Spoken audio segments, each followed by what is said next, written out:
Hello, everybody. I want to welcome you back to the Dynamic Decisions podcast, where we explore the strategies that drive successful decision making in the world of business. Why?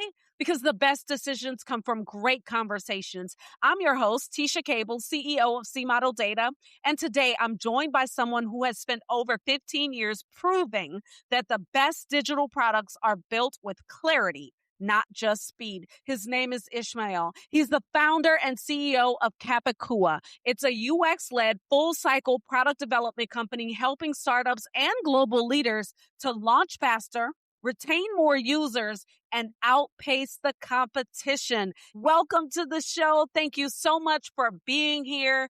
I'd love for you to tell the audience more about you, more about Capicua, more about what you're doing in the world, and give it all to us. Oh, thank you very much for inviting me. It's a real pleasure to be here. We are a full digital product development company. So we have a service offering where we start with discovery of the product and we do a design-driven approach. And we have been developing this new kind of product operating system, which we call ShipClarity. And that's a way for folks and leaders to develop products in this new era of AI, right? The word of the day. And why it's important? Because AI is going to help you to augment your opportunities, but it's also going to augment the number of noise per signal, right? So if you can take multiple paths, which one do you know is the right one, right? How can you choose wisely? Mm-hmm. And this era has this same problem that we had before, which is trash in, trash out. So if you don't feed your system with the right clarity, you are not going to get something valuable at the end of the process. So for you not to waste time, for you not to waste your dreams, for you not to waste your spark from dream to scale, how can you do it? And we designed this proprietary system called ShipClarity that we are helping clients build in your, Yeah. No, that's really good. So here's something. So I want to start with the thing that jumped out at me about your background. So you didn't start as a software engineer. You actually started as a graphic designer and a technical writer. One of the companies was Montevideo. So most people assume that product development is fundamentally a technical domain, right? Correct. So here's what I'm actually curious about. You've built Capicua into one of Latin America's fastest growing product companies, right? Inc. 5000, Financial Times recognition, over 350 products delivered. How does coming from design and communication instead of engineering completely change how you think about building these products? Because I suspect that the lens is exactly why you're talking about building things that last while everyone else is just racing to ship something. So tell me more. Right. Yes. I started as a graphic designer, and you're saying it correctly, a technical writer. I worked as a technical writer for a very brief period of time.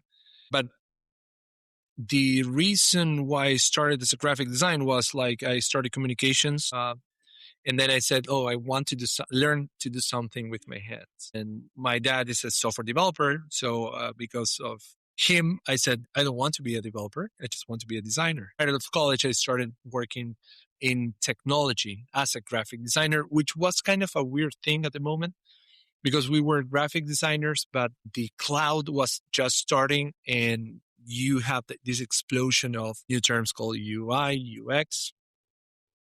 And back then, because I had like a more formal design education, design was a way of thinking. Then you have like some terms like design thinking. That evolved into design as a way of think or think through design. Design has this very specific thing, this that you can simulate possibilities, right? So you can simulate a tool, you can simulate a website before building it. So it helped me to create these opportunities for clients, opportunities that to show them what the future was possible and also use it as a tool for knowing.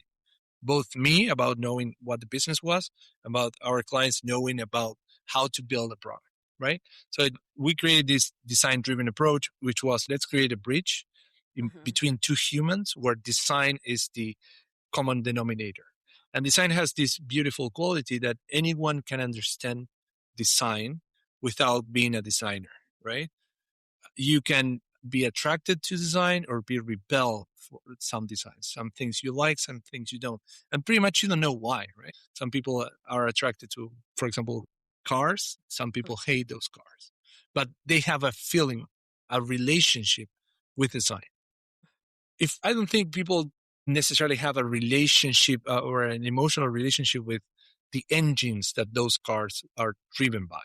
I don't think people have like an emotional reaction to, maybe if you're a petrol head, you do, but that's a very, very small subset of people. But people do react emotionally to the design part of it.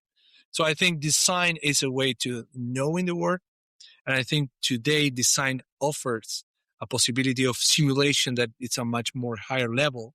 Now designers can build products end to end, and that helps to get a response from your user much faster from a designer perspective.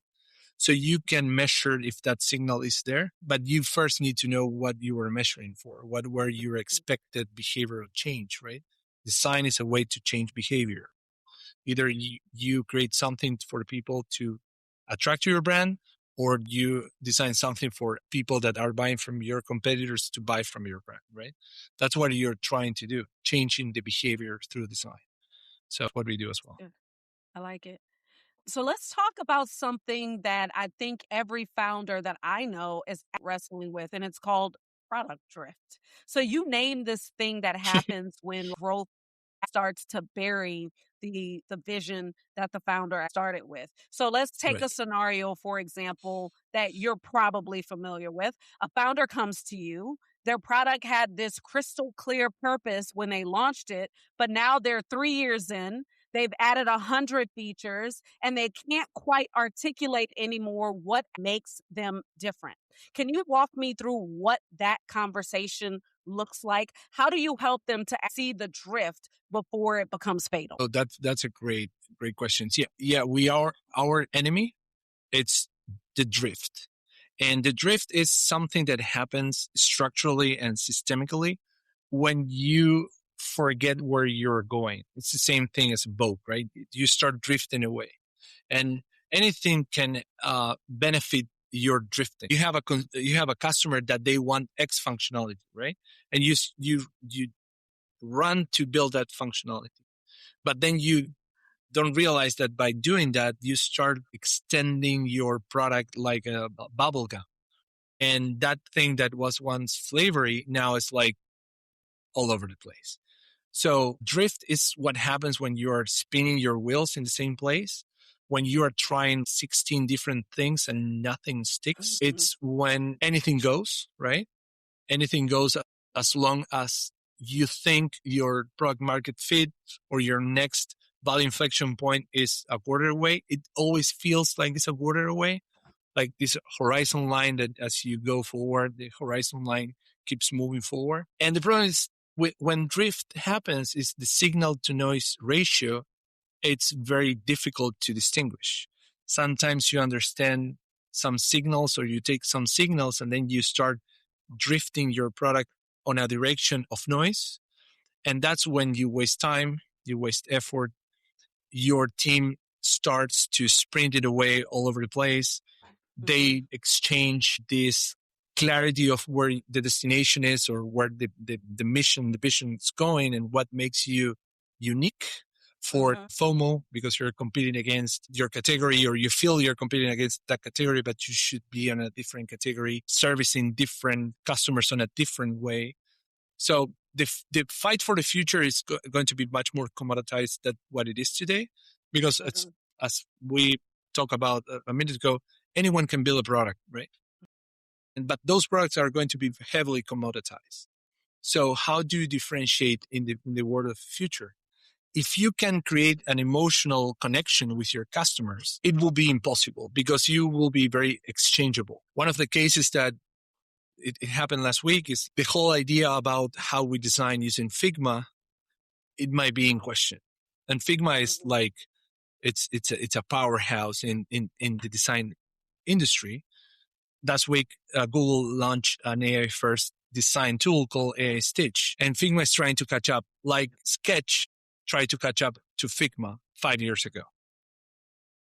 If you can find a way to make an emotional connections with your users, and you forget what you are for, that's where you are drifting, and that's where you are in immortal peril as a company, right? So our goal is to help you not to drift, not to waste your time, energy, resources, and try to maximize your opportunities for success. That's what we're trying to do. Yeah. I'm thinking, I'm like, ooh, okay. Here's where I want to go. So when you talk about ShipClarity, as you kind of spoke to us a little bit earlier, Yep. this your proprietary framework and really turning product blur right into sharp signals. Yep. I want to touch on some of the tension Yep. that's actually going on. So clarity often requires being able to say no. It means Correct. cutting features, simplifying, focusing. But Discipline. founders, they're get discipline. Come on, discipline. But these founders are actually getting their pressure from other places, like investors, for example, who want Correct. growth. Customers who are like, I need that feature. Competitors who are like, I got a new thing launching tomorrow, a new capability. When you're advising a client and the clarity that you're seeing points towards doing less, not more. How do you navigate that conversation? Because if we strip back to the what matters, it's a hard sell when everyone's shouting at them to grow and go faster and go faster. So tell me more about how you help them. Right. Let me be very precise here. It's not about doing less, but it's about doing less of what is wasteful. So ShipClarity is a way for you to discover which are the opportunities are worth investing, then transforming those opportunities into product bets that are explicit, that are shared by the team. The bet creates the alignment. And it's not a bet like we are betting on a change in our sign-up flow. It's a bet that it's attached, not just a storytelling about something that you scan through the opportunity mapping, through a signal. It's something that you are creating. What's the opportunity of the return from an ROI of this opportunity? Similar to RISE scores that is very it's used in the industry right now. We are going one step further, RISE scores, and we're using a finance tool called Real Opportunities. So instead of betting on the stock market, you're betting on an opportunity for a company. And then you have like decision tree analysis, and you understand which is the path forward. But it's a decision that you make. You have the discipline to make the decision, to argument that decision, to align the decision, and make it very explicit. By making it very explicit from a storytelling and from a monetary perspective, you make it very defensible. So if you have an investor that says, "Oh, we need to go X, Y, and Z," you can argue and you can show them your decision-making process, and you can offer them the tooling for them to make an argument that makes sense about why we should go that way when we have these opportunities in the portfolio. So instead of having a roadmap of the future, you have a portfolio of opportunities, similar to an index or an S&P 500. You can chase all the opportunities that you have because you don't have enough time, enough money, enough attention. So you decide which are the opportunities you're going to invest your time. So that's why you are not making less. You're making fewer opportunities where you have betted that they have the biggest chance of success. Yeah. Right? And would you agree that that needs to be mapped up against the problem that they're actually trying to solve? Yeah, for sure. Yeah. It's not the problem they are trying to solve. It's understanding what the problem their customers have, which is something that design helps you a lot. So one thing is what you think you are trying to do, and another thing is what your customers think you have to do or think they have to do. And then you have a different conversation if the story about the quote misattributed to Henry Ford. It's like, if I ask my customers what they wanted, they will have said a faster horse. Henry Ford did not say that, but everyone thinks about that as a meme. So you need to understand what their customers are saying their stories they have. More importantly, you need to understand how they are behaving, because you can justify your behavior, but behavior doesn't lie, right? You can create a story about why you behave one way in for or against a product, but you did behave that way, right? Companies need to understand how their customers are behaving and what are the stories that they are creating. Because if they can change the behavior, those stories about that behavior for their users will change. So it's trying to find the truth about why you are building this product, what makes you unique, protecting that truth as a moat in the sense of not drifting it away by pulling your in different directions, right? That's what we're trying to do.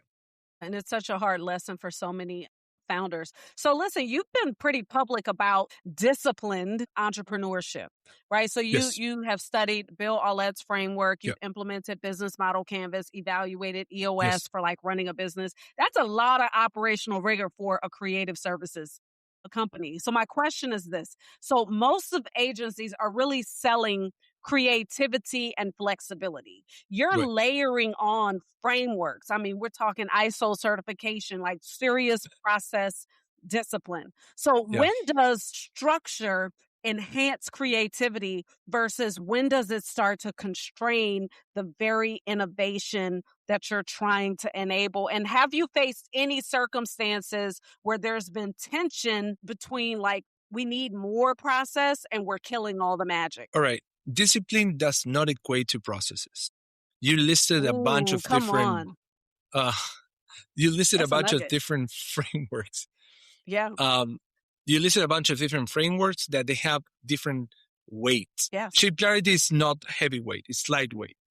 We call it product operating rhythm, not a system.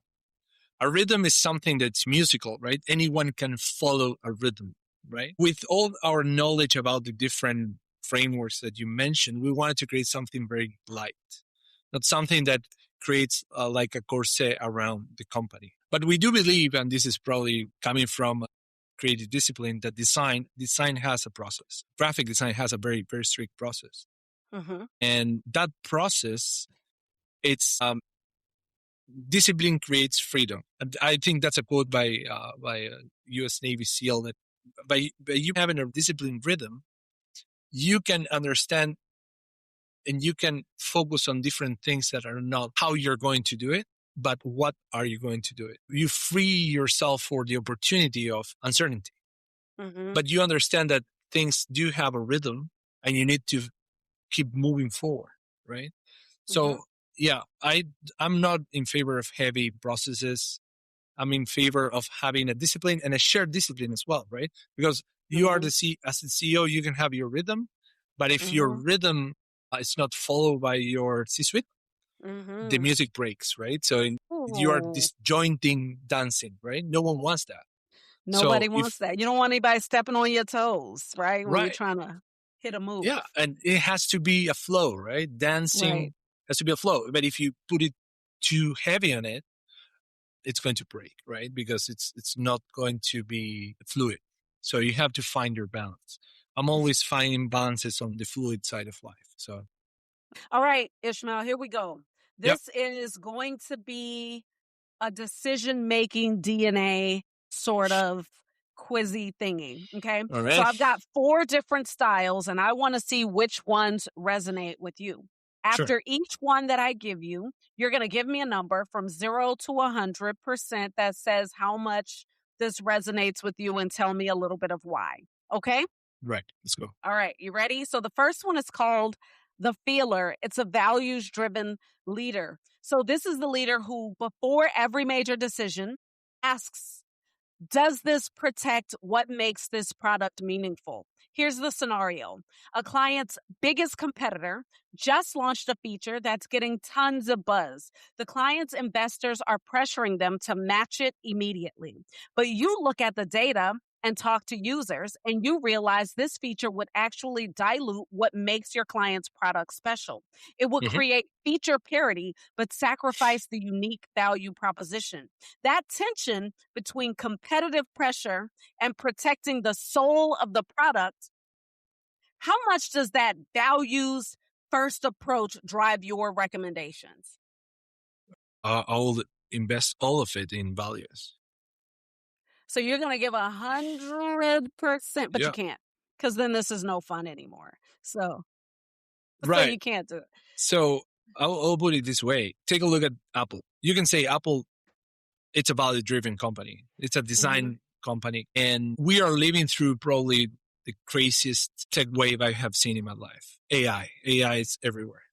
Yes. They are investing in AI, but they're also trying to see if that fits their values.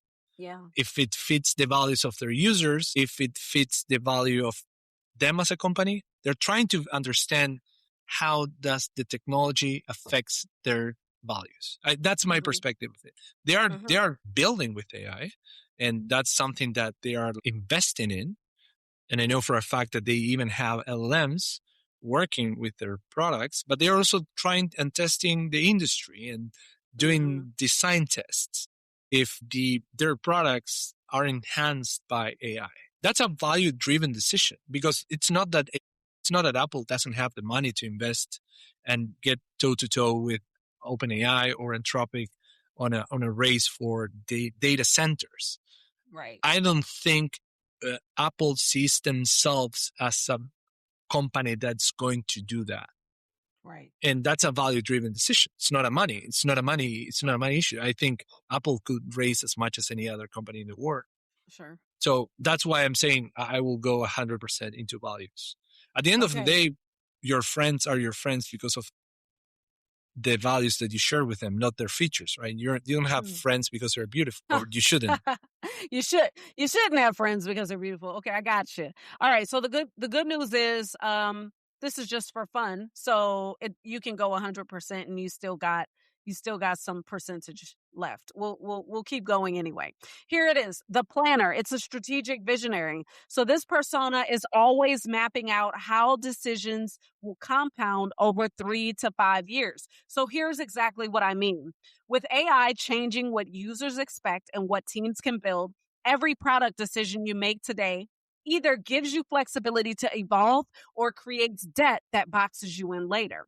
So when you're advising clients on architecture, tech stack, feature prioritization, how much of your thinking is, what does this look like in 2027 or 2028 versus solving the immediate problem? So how does this future focus, how much do you resonate with that type of strategic thinking? So there's another factor that it will be good to incorporate into the equation, which is risk. Some companies are risk averse, and you need to understand what's the ratio of change that they can accomplish, right? If you are more risk averse, therefore it will be less prone to fast changes. That's one thing. But you asked me a slightly different question, which was how much it's important our perspective of the future when the future is in a quantum state, right? It always was, and probably now it's more than ever, or it feels more than ever. And to the point, feelings are facts nowadays, right? So my approach will be to have a balance, right? You can't predict everything that's going to happen in the next 3 years because you never could.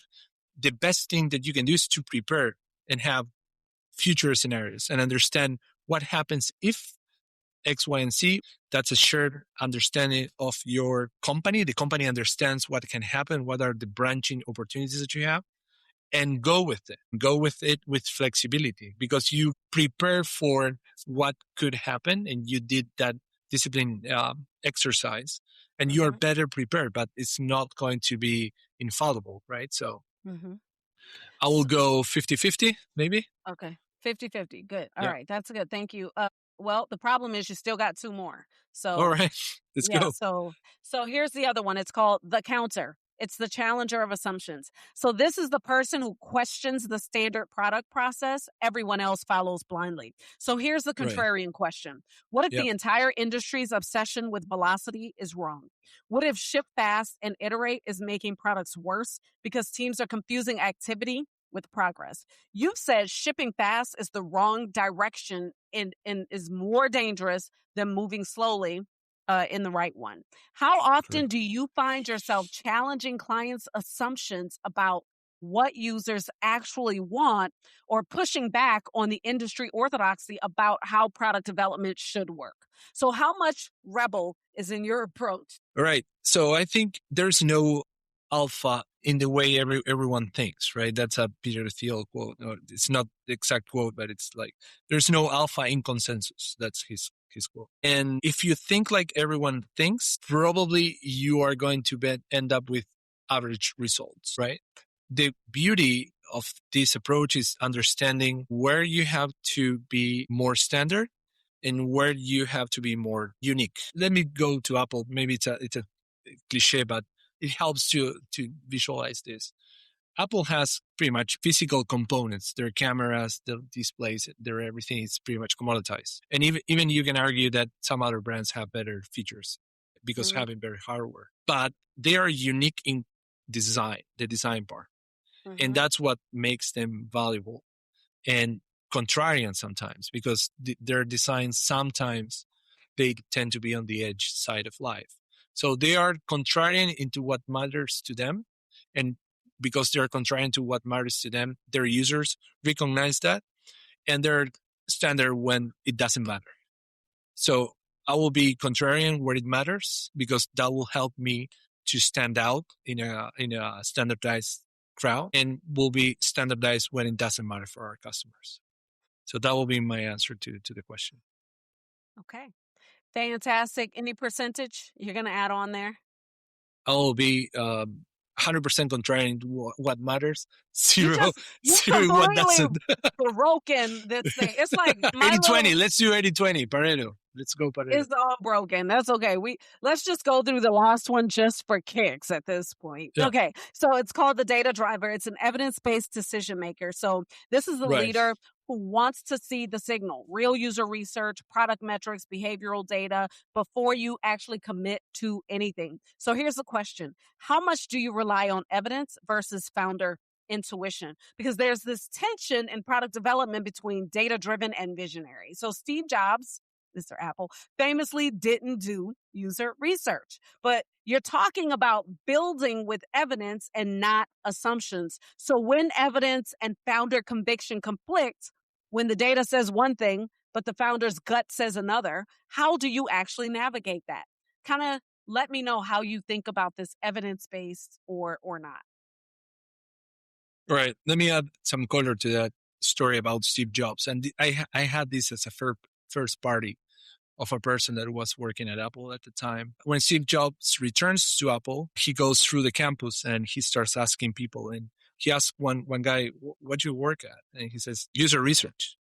Okay, he goes back and he fired everyone that was working at user research. So it's not that he's not investing in user research. He's against user research. But that's an exception of how mankind should work, right? That's not the rule. I do believe in balance, and I do believe that not everyone has the insights, the guts, or the whatever Steve Jobs had.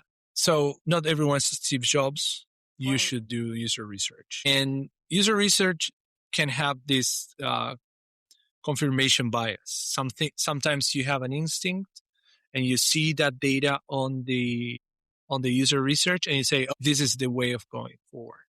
And Mm-hmm. sometimes we are too prone to trust our own instincts and Mm-hmm. just find information data to make that story believable. I think that that type of approach can be dangerous, but you need to do a data driven check. You have to trust your instincts because sometimes or most of the times your instincts tend to be correct, but you have to check, right? The trust but check, right? That will be my approach Yeah. to this type of founder. I'll say like, trust on your instincts to 60%, 70% of occasions, and then 40%, 30% of uh, the data-driven part of it. And Mm-hmm. try not to drink your Kool-Aid will be another one. So be prepared to be wrong. That's really good. So, audience, just so you guys know, the process was broken, but that's okay. We are happy that Ishmael came on to give us his awesome wisdom. Ismael, thank you so much for being Thank you for here. I having me. really appreciate it. Thank I you. think this has been super helpful. I think that a lot of our founder listeners need to understand about this process of developing software with today's technology available. So hopefully they will reach out to you and learn more from you. Can you tell our audience where they can reach out and learn more? Yeah. Go to capicua.com. That's CAPICUA.com. And you'll have a lot of information. Our blog, it's very robust, and you'll have a lot of cool information there for you to take your journey forward. Super important. So for our audience, thank you so much for being here. And Ismael, you're doing something really, really important, which is helping these companies to remember that speed without direction is just chaos, and growth without purpose is just noise. Super important stuff. So please do, if you have enjoyed this episode, we'd love, love, love for you to subscribe it, rate it, share it with your network. Remember to keep us in mind on social media at Dynamic Decisions Podcast. And until next time, keep questioning, keep growing, and keep leading with purpose.